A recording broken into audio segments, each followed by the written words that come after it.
Nobody warned the staff, nobody canceled the reservations, and nobody, not officially, not on record, ever explained what actually happened. That's the thing about hotel closures. When they're planned, there's a process.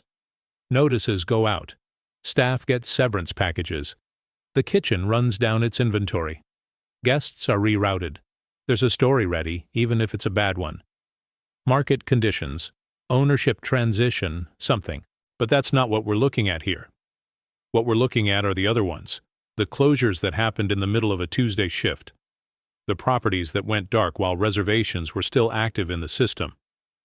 The buildings where someone at some point decided that leaving was more urgent than explaining why. 12 cases. 12 hotels where the official record either doesn't add up, contradicts itself, or simply stops.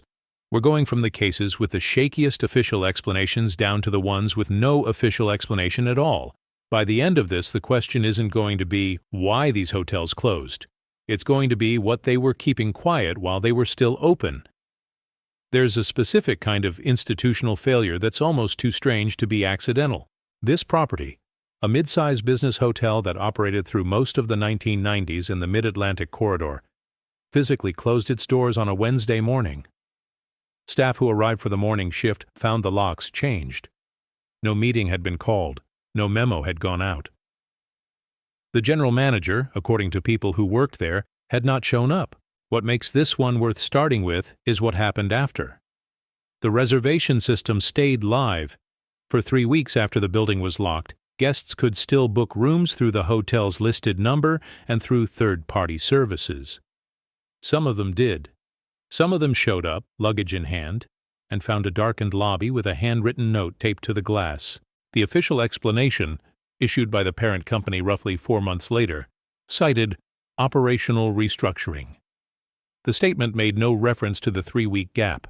No one from the company addressed the guests who'd been stranded. No refund process was ever publicly announced. It's a small detail in the context of this list, but it's the kind of detail that tells you something about what kind of operation this actually was. One where the outward-facing machinery kept running even after whoever was supposed to be running it had already gone. Atlantic City's hotel-casino industry has seen its share of collapses. Most of them follow a recognizable arc. Declining revenue, public negotiations with creditors, a filing date that gets announced weeks in advance. This one didn't. A major beachfront property on the boardwalk, one that had been operating at capacity for the better part of 2 decades, shut down at approximately 3 a.m. on a Friday in the late 1990s. The night shift was still on the floor. The casino floor still had players. According to multiple workers interviewed over the years, a manager came out at some point after midnight and told the overnight crew to collect their personal items and leave. No explanation was offered. Security escorted them out. The bankruptcy filing came 2 days later, which technically makes this a planned closure. There was a legal process, there were creditors, there was a filing. But here's what the filing doesn't explain. Why the urgency at 3 a.m? Why were employees told not to discuss the closure? Why did at least one internal memo, surfaced in a subsequent labor dispute, reference a security event in the 48 hours before closing that was never identified publicly? The casino closed. The building sat. The bankruptcy resolved, eventually, in the way these things do. Nobody ever explained the night shift. Somewhere in the Midwest, there's a hotel that held a place in the local historical record that most cities would want to preserve. 4 sitting U.S. presidents stayed there. The ballroom hosted events that made the front pages of newspapers that no longer exist. The kind of building that, in a functioning institutional memory, gets a plaque. In the mid-1980s, the ownership announced a renovation. Temporary closure, they said. A few months at most. The staff was let go. Temporarily, the language insisted. Guests with upcoming reservations were notified and given alternative arrangements. The renovation never started. According to municipal building permit records, no contractor was ever hired. No permits were pulled for the announced work. The building sat exactly as it was, furniture in place, signage intact, for years after the closure. Local preservationists who later toured the property described finding printed schedules still posted in the kitchen, menus behind the bar, a maintenance log with entries up to the week before closing. The ownership changed hands through a series of transactions that are, in themselves, difficult to fully trace. The building eventually came down. The land became something else. What was being avoided in those few months of temporary closure that made it easier to simply let the building rot than to reopen it? That question was never asked loudly enough to get an answer. Fires happen. Administrative offices catch fire. It's not by itself evidence of anything, but timing matters. A luxury mountain resort in Colorado, the kind of property that drew a specific kind of wealthy clientele, the kind that valued discretion as much as the altitude, experienced a fire in its administrative wing in the early 1990s. The fire was contained quickly. The hotel itself was untouched. No guests were injured. No staff were hurt. What was destroyed? 18 months of guest records, booking logs, correspondence files, internal memos. The resort closed 6 weeks later. The official reason cited significant damage to operational infrastructure, which is, technically, defensible if you define administrative records as infrastructure. The fire was investigated and classified as accidental. Electrical fault, origin point identified, case closed. No criminal inquiry followed. What's harder to explain away is the guest list for those 18 months. The resort had a documented reputation, among people who knew it, for hosting meetings that weren't meant to be documented. The kind of gatherings where the value of the venue was precisely that it didn't leave a paper trail. After the fire, it didn't have one. This one gets strange in a very specific way. A historic hotel in New Orleans, one that had operated more or less continuously since the early 20th century, closed abruptly in 1987. It reopened several years later under new management. Most of the building was restored and put back into service. One entire floor was not. The floor, the fourth, according to original construction records, is inaccessible to guests and staff. The current management has offered no explanation beyond vague references to structural assessment. When local journalists have pushed for specifics, they've gotten non-answers. Here's the part that stays with you. When researchers checked the building plans on file with the city, they found that the most recent versions, filed after the reopening, no longer show a fourth floor. Not as inaccessible. Not as under renovation. Simply not there. The building, on paper, went from having 7 floors to 6. Nobody amended the original plans. Nobody filed paperwork removing a floor from a building's official footprint. It just changed, quietly, between one version and the next. What happened on the 4th floor of that hotel in the years before 1987 is not something the available record will tell you. Federal investigations that don't resolve publicly are more common than people realize. Cases get opened, evidence gets gathered, and then, for reasons that are never fully articulated, they get archived without a public conclusion. What's unusual about this case is what collapsed alongside the investigation. A hotel in Chicago, operating since the 1950s and connected throughout its history to figures in local political and business life, became the subject of a federal inquiry in the early 1990s.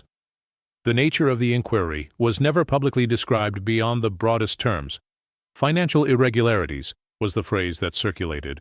3 weeks before the investigation was formally archived, the holding company that owned the hotel dissolved. Not bankrupted, dissolved. There's a difference. Bankruptcy leaves a paper trail. Dissolution, under certain circumstances, doesn't require one. The hotel closed the same week. The building sat for years. When journalists tried to locate the executives of the dissolved holding company, they found that most of them had simply moved on. New positions, new cities, no forwarding trail through the property in question. The investigation produced no public findings. The hotel produced no public explanation. Somewhere in a federal archive there's presumably a file that explains why both of those things happened simultaneously. It hasn't been released. By the mid-1970s, Detroit was already in the process of becoming a different city. The manufacturing base was shifting.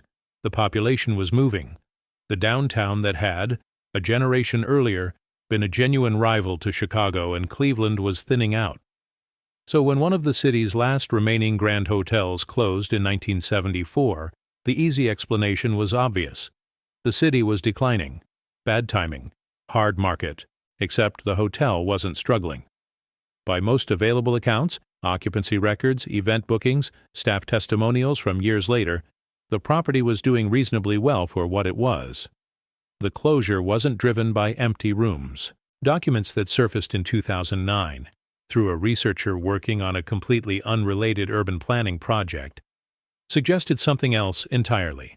The closure appears to have been negotiated, not with creditors, with the city, as part of a real estate agreement that would have redeveloped the land into something else, a deal that apparently involved municipal officials and at least one private developer whose identity was never made public. The redevelopment never happened. The hotel came down. The land sat empty for years. Whatever was negotiated in those back channels in 1974, whatever arrangement required this particular hotel to close in order for something else to happen, it never delivered on its end of the deal. The hotel was gone. The project it was cleared for never materialized. That's a specific kind of waste, and a specific kind of silence.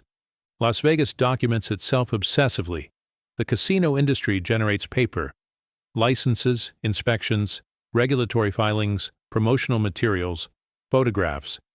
The history of the Strip and its surrounding blocks is extraordinarily well documented for a city built on transients, which is why this case is so disorienting.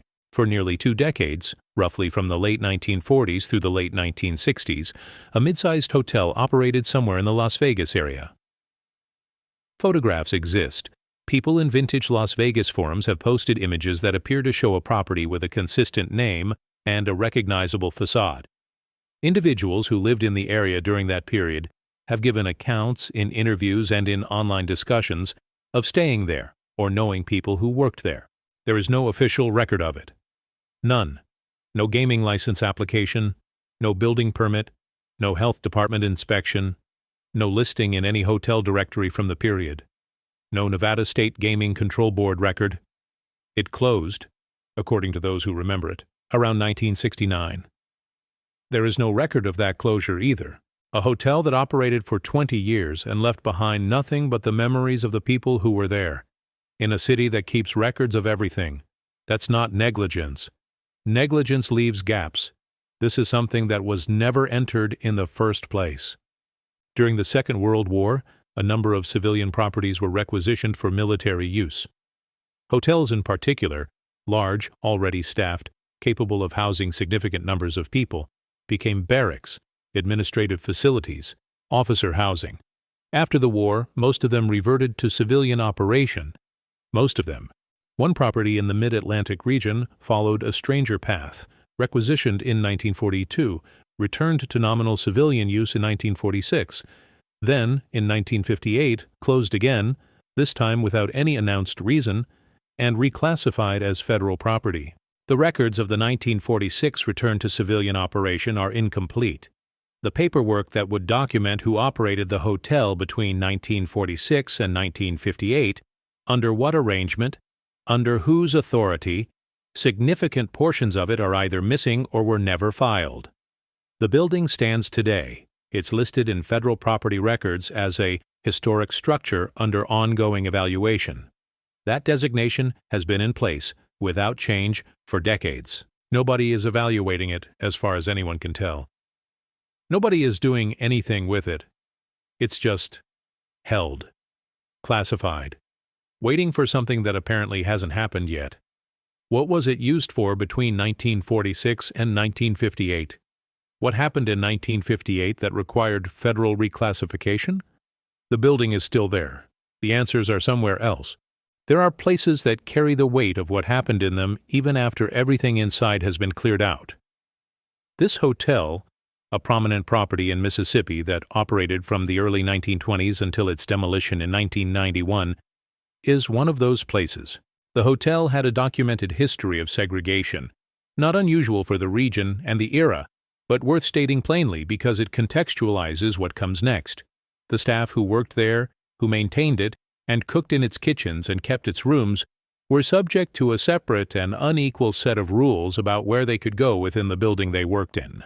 In the years before its closure, 2 incidents occurred inside the hotel. The nature of those incidents, what exactly happened, who was involved, was never entered into any public record. No police report, no insurance claim, no internal documentation that has ever surfaced. What is known comes from interviews conducted decades later with people who worked there at the time. Multiple former employees, speaking independently over a period of years, describe being called together and told, in clear terms, not to discuss what they had witnessed. The instruction, by their accounts, came from management. It was not a request. The hotel closed shortly after. The building was demolished in 1991. The demolition records are not in the municipal archive. Whatever happened inside that building, whatever required that level of deliberate silence, went down with it. On October 17, 1989, the Loma Prieta earthquake hit the San Francisco Bay Area. It was one of the most significant seismic events in California's recent history. 63 people died. Thousands of structures were damaged. Portions of the Bay Bridge collapsed. A hotel in San Francisco closed that night. The stated reason? Earthquake damage, structural concerns, safety protocols. 4 years later, inspection documents leaked to a local newspaper told a different story. The building had been assessed by independent engineers. The damage was, in the words of the report, minimal and non-structural. The building was, according to that assessment, entirely habitable. The owner had already sold the property by then. The sale was completed 3 days after the hotel closed, 3 days after the earthquake, at a price substantially below market value. The buyer was a company with no prior record in San Francisco real estate. No one has publicly established who was behind that company. The earthquake gave the closure a narrative, an act of God, a safety decision, a reasonable response to an extraordinary event. Nobody looked too hard at it in the immediate aftermath, because there were 63 people to grieve and a city to repair. But the building was fine.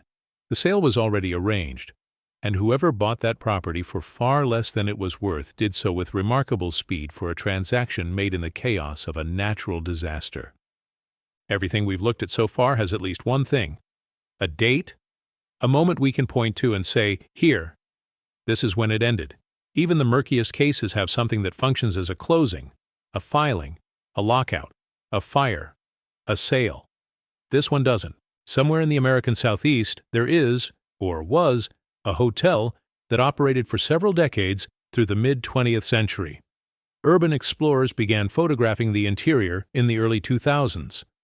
What they found is the kind of scene that usually gets described in terms of time standing still, except that phrase doesn't quite capture it.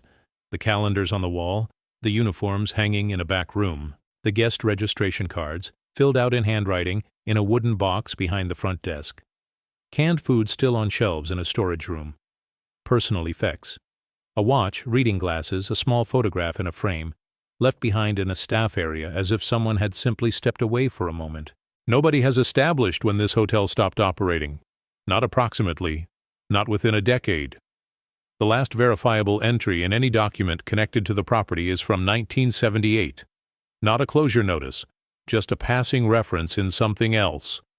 After that, nothing. The name of the hotel does not appear in any directory, guidebook, or local listing published after 1978. Not listed as closed. Not listed as under new management. Simply absent, as if it were edited out. Who owned it in its final years of operation is not known. Who made the decision, if a decision was made, to stop is not known. Whether the people who were there on whatever the last day was knew it was the last day is not known. There is no public record that this hotel ever closed, which means technically it never did. These 12 cases are not the same. The mechanisms are different. The eras are different. The scale of what was concealed, if anything was concealed, varies enormously. Some of them might have explanations that simply haven't surfaced yet. But there's a pattern underneath all of them that's hard to look away from. Hotels sell discretion. That's not a cynical reading. It's structural. What happens in a hotel room, in a hotel conference suite, at a hotel bar at 2 a.m. is understood by everyone involved to stay there. The industry runs on that understanding. It always has. The closure, when it comes too fast to manage, is when that discretion breaks down. Suddenly, there's no staff to be quiet, no management to enforce the silence, no operating institution to absorb whatever happened inside its walls. What was contained starts to leak, or it would, if the records hadn't also disappeared. The lacunas in these histories are not random. Missing permits, archived investigations, demolished buildings, floors that no longer exist on paper. These things don't happen by coincidence. Someone made those choices. Someone decided that the closure was more manageable than the alternative. What that alternative was is the question none of these cases fully answers. The guest registers are gone, the files burned. The floors don't show up on the blueprints. And somewhere in the American Southeast, a hotel with no closing date is still technically open for business.